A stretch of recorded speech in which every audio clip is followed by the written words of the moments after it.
Hello my perfect family, कैसे हो आप सब लोग। आई होप कि आप सभी बहुत ही अच्छे होंगे। तो आज से हम लोग स्टार्ट करने जा रहे हैं अपनी फार्मास्यूटिक्स की सीरीज को, जो कि हमारे बी फार्मेसी फर्स्ट सेमेस्टर का सब्जेक्ट है। और इसकी फर्स्ट वीडियो में आज हम लोग बात करेंगे हिस्ट्री ऑफ फार्मेसी के बारे में, यानी कि फार्मेसी वर्ड कहाँ से आया, कैसे इसने अपनी पहचान बनाई और कैसे यह वर्ल्ड का मोस्ट पॉपुलर प्रोफेशन बना। ठीक है, तो यहाँ पे आज की वीडियो बहुत ही ज़्यादा इंटरेस्टिंग होने वाली है, तो आप लोग पूरी ध्यान से देखना, बहुत ज़्यादा मज़ा आने वाला है। और थोड़ी सी आपको मेरी आवाज़ डिस्टर्ब लग सकती है, क्योंकि यार तबीयत थोड़ी सी डिस्टर्ब चल रही है, बट फिर भी यार हमें सिलेबस कवर करना है, तो वीडियोस तो बनानी है। और यार वीडियोस देखो यार अब आएंगी, ठीक है, आप लोग का सिलेबस हम लोग डेफिनेटली बहुत जल्दी पूरा करेंगे। बाकी इन सारी बातों के साथ चलो आज का हम लोग वीडियो स्टार्ट करते हैं। तो जो हमारा फार्मेसी वर्ड है वो हमारे एक ग्रीक वर्ड से डिराइव किया गया है, जो कि फार्माकॉन है, और इसका मतलब होता है हमारा ड्रग या फिर मेडिसिन। यानी फार्मेसी बेसिकली हमारे ड्रग या फिर मेडिसिन से रिलेट करती है, यानी कि इनसे डील करती है।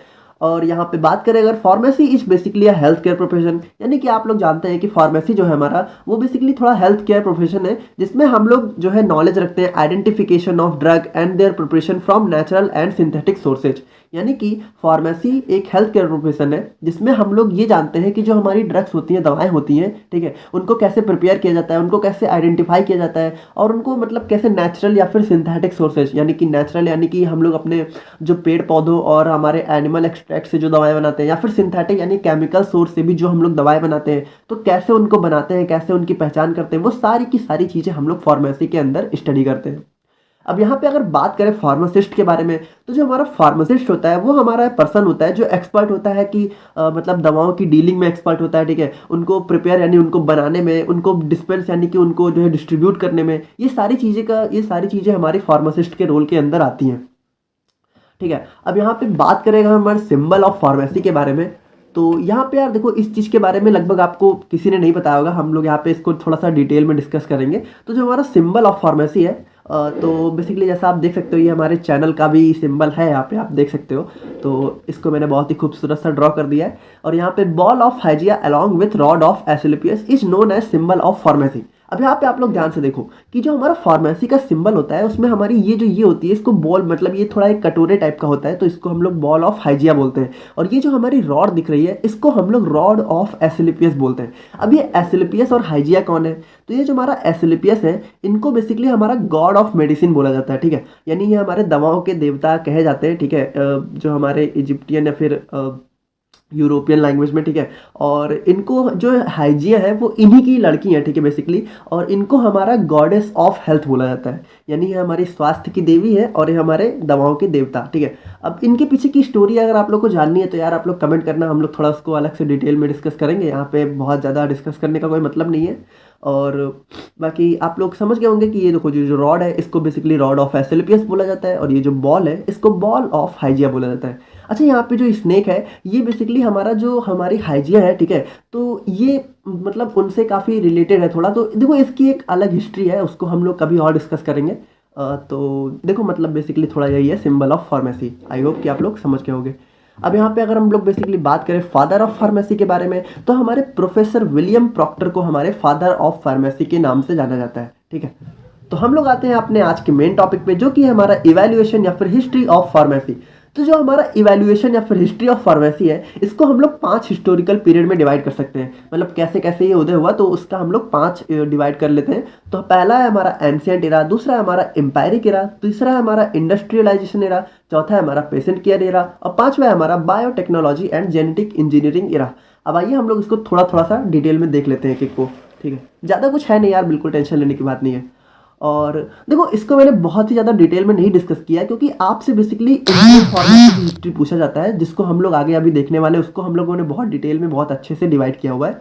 बाकी यहाँ पे अगर हम लोग वर्ल्ड फार्मेसी की हिस्ट्री की बात करें, तो हम लोग सबसे पहले जो फार्मेसी हमारी एंशिएंट एरा की बात करें, यानी जो हमारी सबसे पहले जो हमारी फार्मेसी कैसे हमारी दवाएं यूज की जाती थी, तो यहाँ पे जो एंशिएंट टाइम था उसमें हमारी जो पत्तियाँ थी, पेड़ पौधे थे, देखो अब दवाओं के ज़्यादा सोर्सेज तो थे नहीं पहले के टाइम पे, ठीक है, हमारे केमिकल्स वाली दवाएं तो होती नहीं थी।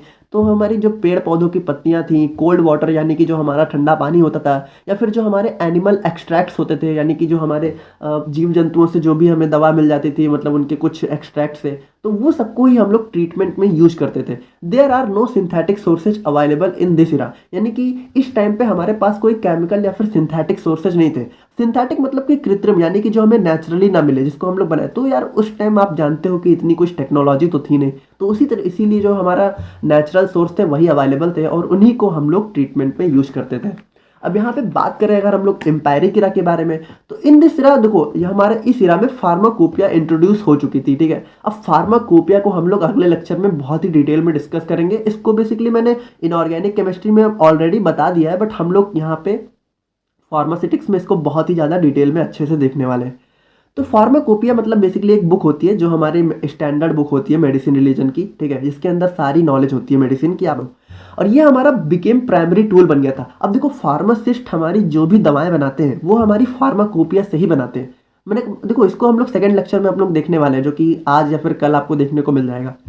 और यहाँ पे प्रोफेसर विलियम प्रॉक्टर जो हमारे फादर ऑफ फार्मेसी थे, उन्होंने अपना बहुत सारा टाइम और एफर्ट दिया एडवांसमेंट ऑफ फार्मेसी, यानी कि फार्मेसी को और ज़्यादा ग्रो करवाने और ज़्यादा एडवांस बनाने में इन लोगों इस इरा में प्रोफेसर सर ने अपना बहुत ज़्यादा टाइम दिया था। और यहाँ पे अगर बात करें इंडस्ट्रियलाइजेशन इरा की, तो देखो नाम से आप समझ सकते हो कि इस इरा में हमारे development and manufacturing of drugs started on industry level, यानी कि जो ये इरा था हमारा, यहाँ पे बेसिकली हमारी जो इंडस्ट्री थी वो मतलब इंट्रोड्यूस हो चुकी थी, हमारी इंडस्ट्रियाँ बनने लग गई थी और हमारी जो दवाएं थी उनकी डेवलपमेंट और मैन्युफैक्चरिंग बहुत ही ज़्यादा रैपिड और मास लेवल, यहाँ पे देख सकते हो आप, rapid mass production of medicine, यानी कि बहुत ज़्यादा, यानी कि मास मतलब क्या, बहुत ज़्यादा, और रैपिड मतलब बहुत तेज, यानी बहुत तेज़ी से बहुत ज़्यादा दवाओं का हमारा प्रोडक्शन चालू हो गया था।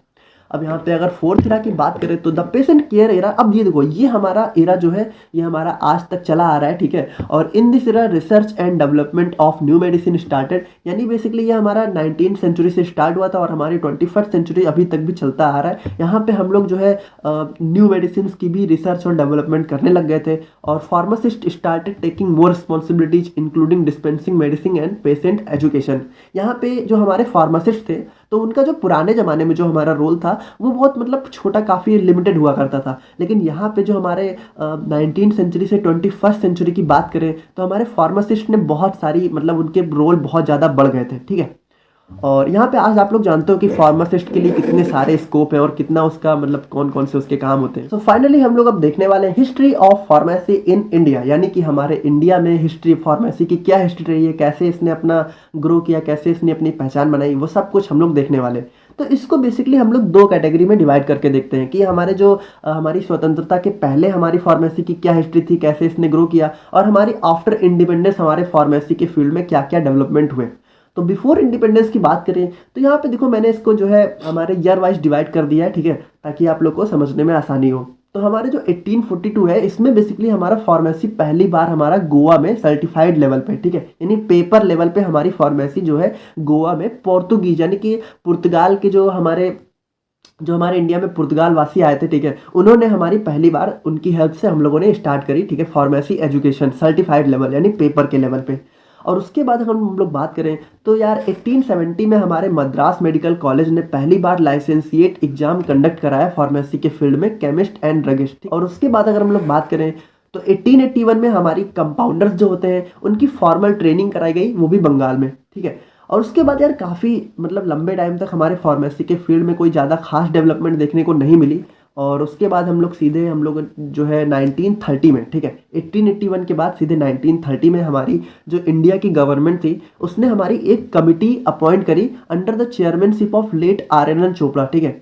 जो हमारे RN चोपड़ा एक हमारे कर्नल थे, ठीक है, उनके अंडर में हम लोगों ने हमारी जो गवर्नमेंट ऑफ इंडिया थी उसने एक कमेटी अपॉइंट करी, कमेटी बनाई जिसके लीडर हमारे RN चोपड़ा थे। तो to see pharmacy problems in India, यानी कि हमारे इंडिया में जो भी फार्मेसी क्यों नहीं ग्रो कर पा रही है, कैसी कैसी प्रॉब्लम्स आ रही हैं, तो उन सबको देखने के लिए हमारी ये कमेटी बनाई गई जिसको हमारे RN चोपड़ा सर लीड कर रहे थे।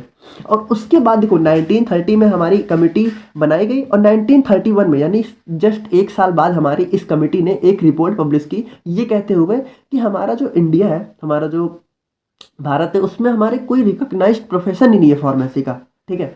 तो जब हमारी ये रिपोर्ट पब्लिश हुई तो उसके बाद हमारे जो महादेव लाल श्रॉफ थे उन्होंने तुरंत ही हमारा जो एजुकेशन था फार्मेसी का उसके लिए हमारा उसके लिए वर्क इनिशिएट किया। और उसके बाद हम लोग देखने वाले 1937 में उन्होंने एक बिफार्मा कोर्स को इंट्रोड्यूस किया। तो देखो 1931 में हमारी रिपोर्ट पब्लिश करी और 1935 में हमारे यूनाइटेड प्रोविंस फार्मास्यूटिकल एसोसिएशन का इस्टेब्लिशमेंट हुआ, यानी कि हमारा इसका उदय हुआ। और ये हमारा लेटर मतलब बाद में ये हमारा इंडियन फार्मास्यूटिकल एसोसिएशन में कन्वर्ट हो गया, ठीक है। और 1937 की बात करें तो हमारे प्रोफेसर महादेव लाल श्रॉफ, अब ये हमारे इंडिया के फार्मेसी एजुकेशन के फादर हैं, ठीक है। बेसिकली आप इनको father of pharmacy of India भी कह सकते हो, तो इनके बारे में भी हम लोग अभी थोड़ा डिटेल में डिस्कस करेंगे। और तो बेसिकली इन्होंने क्या किया कि इन्होंने बनारस हिंदू यूनिवर्सिटी, आप सब लोग जानते होंगे BHU जिसको हम लोग जानते हैं, उसमें हमारा बी फार्मा कोर्स का इंट्रोडक्शन किया 3 ईयर, यानी कि सबसे पहले अगर बात करें जब हमारा बी फार्मा कोर्स स्टार्ट हुआ था तो वो सिर्फ 3 साल का था। वो हमारे महादेव लाल श्रॉफ ने बनारस हिंदू यूनिवर्सिटी में सबसे पहले इसको चालू किया था, ठीक है। और 1940 की बात करें तो हमारी इंडियन फार्मास्यूटिकल कांग्रेस एसोसिएशन का एस्टेब्लिशमेंट हुआ।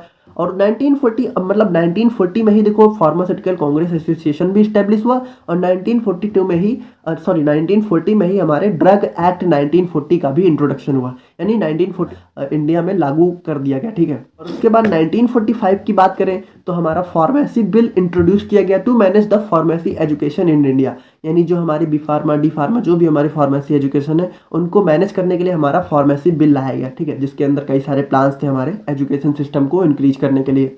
और इसके बाद अगर हम लोग बात करें तो 1946 में हमारी इंडियन फार्माकोपिया लिस्ट को पब्लिश किया गया।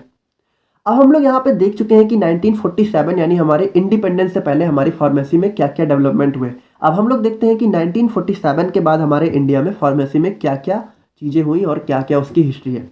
सो आफ्टर इंडिपेंडेंस यानी हमारी आज़ादी के बाद हमारे देश में क्या क्या फार्मेसी के फील्ड में डेवलपमेंट हुआ है, आइए हम लोग उसको देखते हैं। तो 1948 में हमारे फार्मेसी एक्ट 1948 का पब्लिकेशन हुआ। और उसके बाद 1948 में ही हमारे डॉक्टर BN घोष के चेयरमैनशिप में हमारी इंडियन फार्माकोपिया कमेटी कंस्टिट्यूट की गई, यानी उसको इस्टेब्लिश किया गया। और उसके बाद 1949 में हम लोग की establishment of pharmacy council of India का इस्टेब्लिशमेंट हुआ, जो कि हमारे PCI, जो कि हमारी आज के दिन में हमारा जो भी बी फार्मा डी फार्मा जो भी चीज़ें हो रही है वो हमारी PCI के अंडर में ही अप्रूव होती है। तो आप सभी को भी पता होगा कि हम लोग जो भी स्टडी कर रहे हैं वो हमारी PCI के अंडर में आती है, ठीक है। और उसके बाद 1955 में हमारी इंडियन फार्माकोपिया का फर्स्ट एडिशन पब्लिश हुआ। और 1985 की बात करें तो जो हमारे नार्कोटिक एंड साइकोट्रोपिक जो सब्सटेंस है उनके लिए एक हमारा एक्ट प्रोड्यूस किया गया। अब देखो नार्कोटिक जो ड्रग्स होती हैं वो बेसिकली थोड़ी सी नशीली दवाएं होती हैं, तो इनके लिए हमारा एक एक्ट पब्लिश किया गया जिसमें इनकी लिमिटेड यूज या फिर रोकथाम के लिए इनका एक्ट पब्लिश किया गया। क्योंकि यार देखो क्या है ना कि हमारी ये जो दवाएं हैं ये हमारी बेसिकली थोड़ा ड्रग सब्सटेंस होती हैं, थोड़ा नशीली दवाएं होती है, तो इनका ज़्यादा यूज मतलब पहले इनके ऊपर कोई रोकथाम नहीं थी, लेकिन बाद में 1985 में इनके ऊपर एक लाइसेंस लागू किया गया, ठीक है। तो उसके बाद हम लोग बात करते हैं सर ML श्रॉफ के बारे में, जो कि father of pharmacy in India के नाम से जाने जाते हैं, ठीक है। इनको हमारे इंडिया में फादर कहा जाता है फार्मेसी का। तो सर ML श्रॉफ की बात करें तो इनका जन्म 6 मार्च 1902 को दरभंगा बिहार में पड़ता है, एक जिला है, ठीक है, उसमें हुआ था 1902 में। और इन्होंने पहली बार बी फार्मा और एम फार्मा एजुकेशन हमारे बनारस हिंदू यूनिवर्सिटी में स्टार्ट किया था। बी फार्मा हमारा 1937 में स्टार्ट हुआ था और एम फार्मा हमारा 1940 में स्टार्ट हुआ था। हम लोग बात करें अपने लास्ट टॉपिक की तरफ बढ़ते हैं कि pharmacy courses offered in India today, यानी आज के दिन में हमारी जो फार्मेसी के फील्ड में इंडिया में कौन कौन से कोर्स ऑफर किए जाते हैं। तो ये आप लोग देख सकते हैं, पहला है हमारा डिप्लोमा इन फार्मेसी जिसको हम लोग डी फार्मा के नाम से जानते हैं। दूसरा हमारा बैचलर ऑफ फार्मेसी जिसको हम लोग कर रहे हैं जो कि हमारा बी फार्मा है। मास्टर ऑफ फार्मेसी जो कि हमारा एम फार्मा है जिसको हम लोग बी फार्मा के बात कर सकते हैं। और उसके बाद practice based doctor of pharmacy कहते हैं, इसको हम लोग फार्मा डी के नाम से भी जानते हैं। और फिर मास्टर ऑफ साइंस में इन फार्मेसी, इसको हम लोग MS एम फार्म के नाम से जानते हैं, ठीक है। और doctor of philosophy in pharmacy, यानी इसको हम लोग फार्मेसी के फील्ड में जो हम लोग PhD करते हैं तो उसको हम लोग इसको कहते हैं। तो आई होप कि आप लोग यार आज का लेक्चर समझ गए होंगे और मुझे लगता है कि काफ़ी मज़ा भी आया होगा आप लोग को फार्मेसी की हिस्ट्री जान के। और फार्माकोपिया हम लोग अगले लेक्चर में लाने वाले हैं और इसकी नोट्स आप लोग को डिस्क्रिप्शन बॉक्स में मिल जाएगी। बाकी कोशिश करो कि नोट्स आप लोग खुद से बनाओ, ठीक है। जब तक आप लोग खुद से नहीं बनाओगे तब तक उतनी अच्छे से समझ में नहीं आएगा। बाकी अगर कोई क्वेश्चन है आप लोग का फार्मेसी से या फिर इस सब्जेक्ट से रिलेटेड तो प्लीज़ आप लोग कमेंट बॉक्स में पूछना। और बाकी अगर किसी टॉपिक पे आप लोग वीडियो चाहते हैं तो उसको हम लोग को सजेस्ट करिए, हम लोग उस पर वीडियो ज़रूर लेकर आएंगे। और मिलते हैं नेक्स्ट वीडियो में। Thank you so much.